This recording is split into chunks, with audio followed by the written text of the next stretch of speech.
Hello there, I'm Mia Gradney with the KHOU 11 Superintendent Talk Series, and backed by popular demand, the head of Pearland ISD Superintendent Dr. Berger. Hope you enjoyed your summer, but it is go time. It is go time. It's game on. That's our theme this year, game on. The kids are coming, the teachers are back already. We're ready to make things happen. Well, I hope you enjoyed your summer, but something tells me the work never stops. Never. When you're dealing with students and making sure you're getting prepared for when they come to the campus, you want to make sure that everyone is lined up and we're ready to go. Pearland parents, they are engaged. Yes, we love them. I don't have to tell you that. I'm sure you very well know. They were extremely responsive to our KHOU 11 back to school survey. The majority of their questions, however, are about the personal communication devices ban, aka the cell phone ban. We asked parents, do you support the cell phone ban in our survey? And here are their responses. 52% say yes, 48% say no. This is pretty much split, so that's interesting. But a parent asked, why was the choice made to ban phones from the first bell to the last bell rather than merely during class periods? Well, I think it's important to understand it wasn't a Pearland ISD choice or any school district choice. It was a law. House Bill 1481 was passed during the 89th legislature. So it would be the legislation that passed the law and said those are the rules we have to abide by. So we are trying to figure out as a school district, we had two options to that. It has to be during the school day, and it can either be a ban or a method of storage. We didn't select the ban, so I want to be clear. In Pearland ISD, we went with the storage option. So students may bring their personal communication device to campus. They just have to be turned off, not connected to Bluetooth, not a distraction, and put in their backpack or purse during the school day. So parents also want to know, how will their students communicate with them if there is a need? And they listed everything here from in regard to changes with the buses, a bus delay or after school plans and activities. How can my child be in touch with me?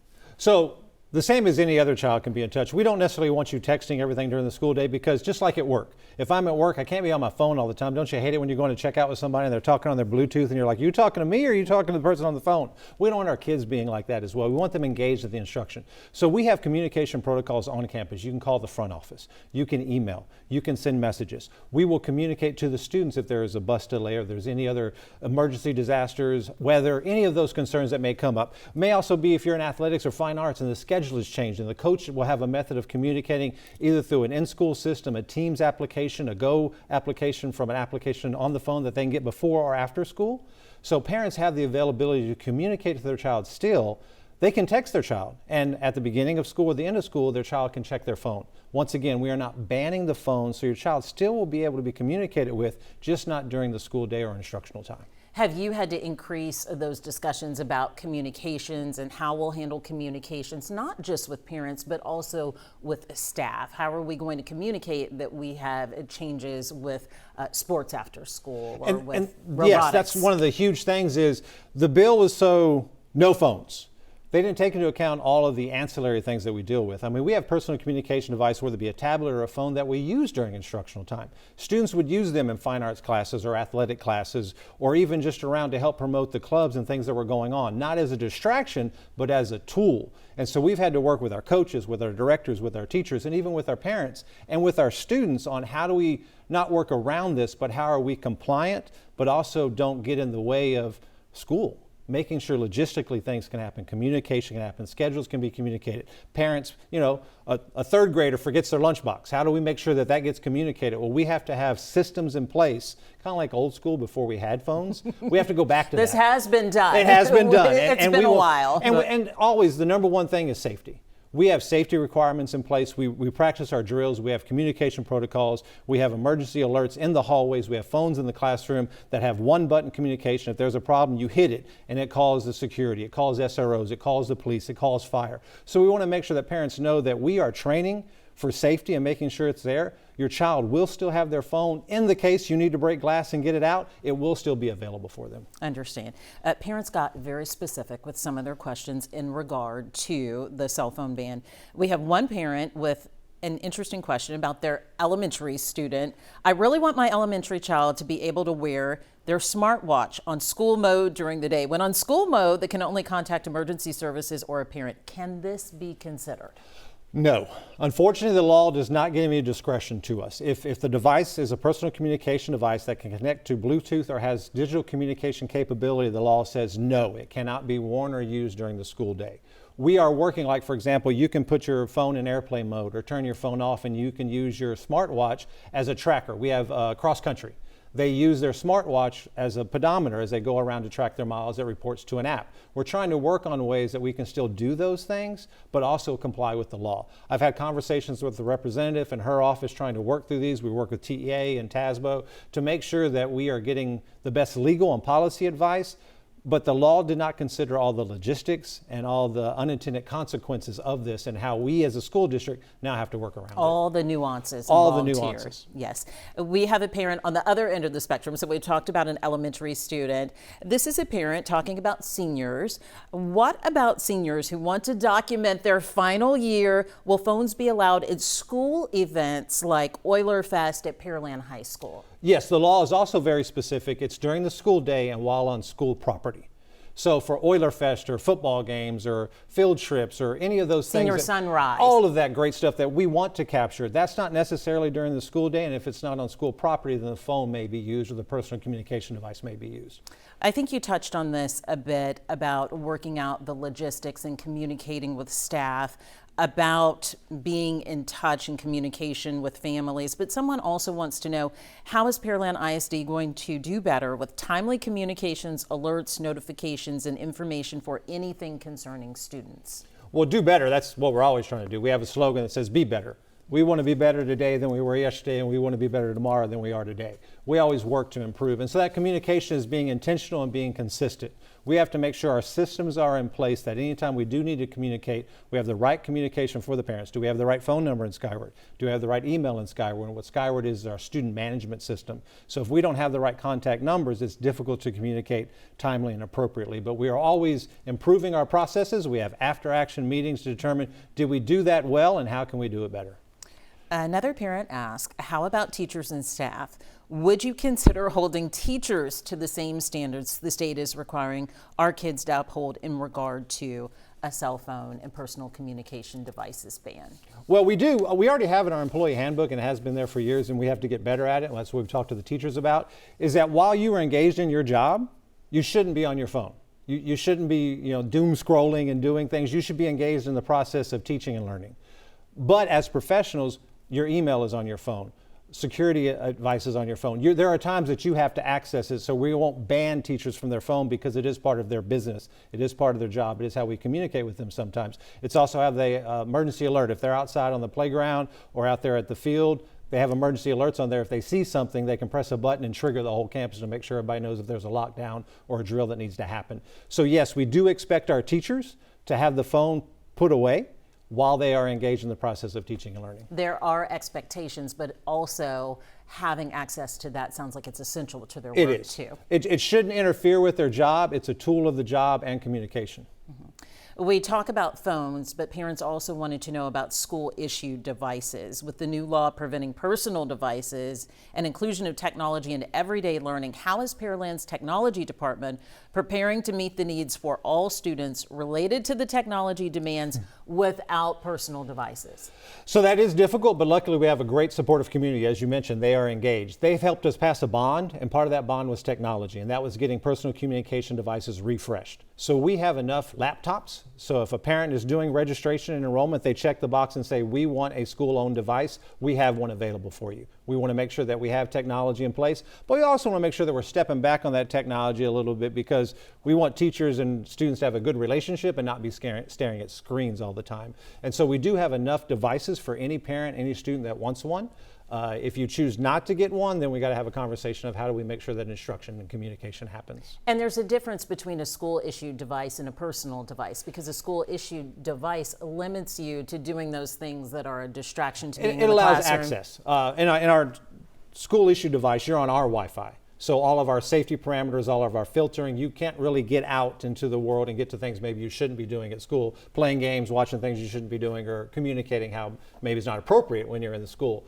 Part of the issue is some of our students, especially if they have accommodations, 504 IEPs or medical issues, there are exceptions for those, and we're working through to make sure that we have those accommodations in place. We want students that need them for instruction and medical needs to have them, and we're making sure parents are communicated on that. Okay, we covered a lot of territory with the personal communication devices ban, and in Pearland ISD's case, I'll call it a storage system.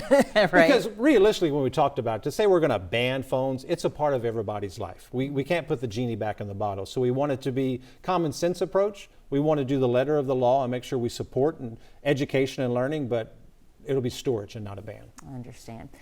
With the new school year also comes something else that's new, the 10 commandments posted in classrooms, being allowed to do that. A Pearland parent wants to know, how will you support students and teachers who are non-Christian with having the 10 commandments in classrooms? And again, this is a law. This is not something Pearland ISD or the board stood up and said, we want to do this. This was Senate Bill 10, and so it was passed and is law. And so there's parameters on the size of the poster, there's parameters on the verbiage of the 10 commandments, and they have to be donated. We are not spending taxpayer money or Pearland ISD money on getting these posters. So we've had our first wave of donations come in. We will figure out a consistent place in the classroom where to post them, as the law says, and they will not be part of any educational practice. There will be a poster on the wall. It won't be something that we point to at the beginning of the day and say, please, let's all read these. It really will be something that is there, and we move on with the curriculum and the TEKS as needed for each classroom. It will not be an educational tool. So it won't be, we're having a quiz today on No. the 10 commandments, or let's review the 10 commandments. Correct. It's literally just posted there. We are being compliant with the law as they are being donated. And some of the things that we're dealing with is, like, for example, at Dawson High School. We have hundreds of classrooms. So far, we've gotten 25 donations. Well, how do we determine which classroom we put it in? We're starting at classroom number 1 and going to classroom number 25. So it's systematic. We're not picking and choosing which classrooms they go in. We want to make sure we're consistent. I understand. Parents inquired also about transportation, another top concern of theirs. They wanted to know about staffing shortages for buses. What plans are in place to address any staffing shortages? Stating that their child's school bus was delayed or canceled nearly once a week, and they were told it was due to staffing issues. So, do you have enough buses and enough drivers for this school year? Well, we definitely have enough buses. We have a capital renewal plan. Our board is very supportive of making sure that we are putting money aside for any capital needs, and which of that is buses. So we've ordered buses over and over again to get new stock, new fleet in there. We have plenty of buses. We also have plenty of drivers. The issue is what happens is if a driver is sick, or if a driver goes out on family medical leave and they are not on their route, well, we don't necessarily have an immediate capacity to put another driver in there. We have to pull from office staff. We have to pull from mechanics. We have a 98% on-time daily bus transportation, but we travel 11,600 students. So if you take 2% or 3%, that's 300 kids that could be late every day. So we understand that, and we want to work towards getting to 100%. Our transportation department, their number one goal is to make sure our kids get to school so they can learn. They take pride in being the first face and the last face that a student sees and sets the culture for our campus. So we have a Stop Finder app. Some of our families struggle with the Stop Finder app because they say it's difficult. We got to make sure the notifications are on. We got to make sure they have the updated version of that app. But on our end, we have to make sure that we're putting in the information in a timely manner. Communication is only good as valid and reliable that it is. And sometimes, because we are filling routes, there aren't people in the office to put that information in for the app. So we have to do a better job on our side of getting that communication to the parents to where they know, and they're not going, wait a minute, what's happening here? Also, when a bus driver may be out on medical leave, families are correct. Our route is always late. We have to do a better job of transitioning, going, hey, this route has been late 4 times this week, or this bus driver is going to be out for 4 weeks, of getting a new driver in there. Because what happens is we have to double up and triple up, and so routes are delayed. We are constantly looking at how to get better, and so we appreciate any feedback the community can give us and say, help me. Help me communicate better, help me get information to you. So it sounds like when someone calls in or someone's not there, then you have to pull from another place. Would you say that you could still use more drivers in that case? Well, one is capacity of budget. You can't just have, like for example, you have substitute teachers. Well, they fill in the classrooms. We're not paying them if they're not filling in the classrooms. If you have bus drivers just sitting in the lounge waiting just in case someone shows up, then we have a capacity of budget that maybe we can't afford that. We have master drivers in our transportation department. All of our mechanics are certified to drive, and a majority of the office staff is certified to drive. So they serve as our substitute drivers. But when the number of substitute drivers doesn't meet the level of people that may be calling out sick or issues that we're having, then we have empty routes. One parent complained about their child not having a bus at times, and they have to pay out of pocket for it. How would you respond to them and educate us on, because people might hear, why are you paying for a bus? I'm not paying for a bus. So how state funding works for transportation is if you are outside of 2 miles of your attendance zone, then the state gives us funding. We're able to cover the transportation cost. If you're within 2 miles, we do not get state funding for that. So we're not required to transport those individuals that live within 2 miles of the school, but we take that on at Pearland ISD for a small fee. So there is a scaled fee for if you live within 2 miles and you still want bus transportation, we'll get it there for you. But unfortunately, we have to do that to cover the cost. As you know, fuel go up, hourly rate goes up for the bus drivers, buses are expensive. So if we cover everybody, our budget would not be able to handle it. Okay, we've got buses. Let's get back to the classroom and let's talk about some more survey results now as well. We asked parents who participated in the KHOU 11 Back to School survey if they think the STAR test should be eliminated. The responses here, 77% yes, 23% no.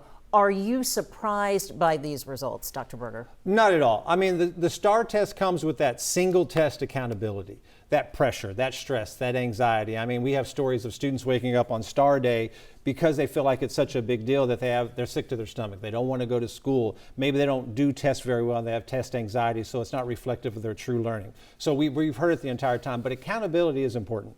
As you know, right now in the special session, they are relooking at this. So they're going to go through a through testing model. What parents may not understand about that is we're going from 1 test to 3 tests. You'd have a beginning of the year, a middle of the year, and the end of the year, which will be good for growth measure, but then we're testing even more, and so then they may be saying we're teaching the 3 tests instead of 1 test. What I would like to say is to our community, data is important. It's important for us to measure where is the learning taking place. Where we are trying to move as a district is moving away from only looking at teaching, but looking at learning. What is the impact of what we're doing? What is the student outcome? And we want to use that data not as a hammer, but as a flashlight. What does that data tell us about your individual student? So the STAR test, whatever it may be, whatever accountability tool we land on, the data is not a bad thing. It helps tell us what are we doing to support your child so they're performing and growing. How do you ease that anxiety? I mean, is that students and parents, is that teachers as well in the classroom too? Like the STAR test is coming up, we've got to make sure that you know this. How do you ease that anxiety for students and parents, but mostly students? Well, what I would say is it's the system we're in because in about 2 weeks they're going to release the 2024 results and the 2025 ratings.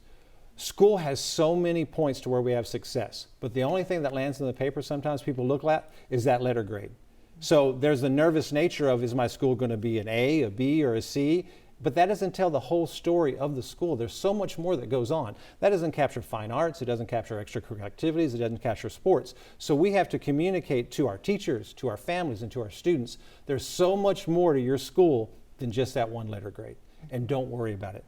Do the best you can. We are preparing you to be successful. And whatever you score on that is only a piece of the story. Your journey is so much more than that. As we wind down here, a parent asked, what can parents do to help the school district? I like that. I bet you do. Right now we're going through a strategic plan. We have 4 main categories: students, staff, community, and finance. The community piece is we want that engagement. For so long as school districts, we did a monologue. We did a lot of telling. We tell parents about rules. We tell parents about grades and accountability. We need more of a dialogue, so I need parents to engage. We have started an advocacy group for our parents where they can volunteer, and we go through several sessions through months, through the year, teaching them about public education. Not be an advocate politically, but just in general, being an ambassador for public education.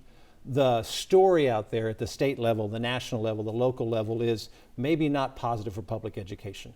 We are about making sure we are the choice. We are about making sure that Pearland ISD and public education can provide for you, for your student, whatever they want. It's your student, it's their future, it's your choice. And we want your choice to be Pearland ISD. So if you want to help us, engage with us, communicate with us. Tell us the good that we're doing so we can celebrate, and tell us the things that we need to do better at, so that we are a partner in this and we go forward for all of our kids. It sounds like it's an open line of communication, or at least you want it to be. We really want it to be. I mean, you can email me directly. I'll communicate you with whoever. We have a great team that wants to do that. If parents want to help, it truly is that engagement. Going on social media and airing your grievances is one way, but there aren't a lot of solutions there. If you want solutions, let's sit at the table together and figure it out. You can tell me what you're not happy about, but that's the only way that we can fix it. Mm-hmm. What are your hopes, goals, and advice for students this school year? My hopes, goals, and advice for students is always their growth. We always focus on a performance level. We want you to hit this mark, but there's growth in there. Where did you start? Where are you ending? I want students to be engaged in their learning process. I don't want school to happen to them. I want school to happen for them. They are part of this. I tell them all the time, we have 20,000 customers we rarely speak to. You are in part of this. You need to be invested in your education. You need to be invested in your school. You need to be invested in your learning, because we are preparing for you. Whatever opportunity comes next, we want you to be able to take advantage of it. And we want you to know that Pearland ISD is a place you can come back to. When you graduate, we're not done. You are part of our family forever. I think it's interesting because you said, you have students who are customers and you rarely talk to them. And before we got started today, we were talking about the personal communication devices ban. And you said you've had a meeting for students to talk about even their cell phones and what's going to be happening. Correct. We had a Teams call. I mean, it's during the summer, so I have a superintendent ambassador group.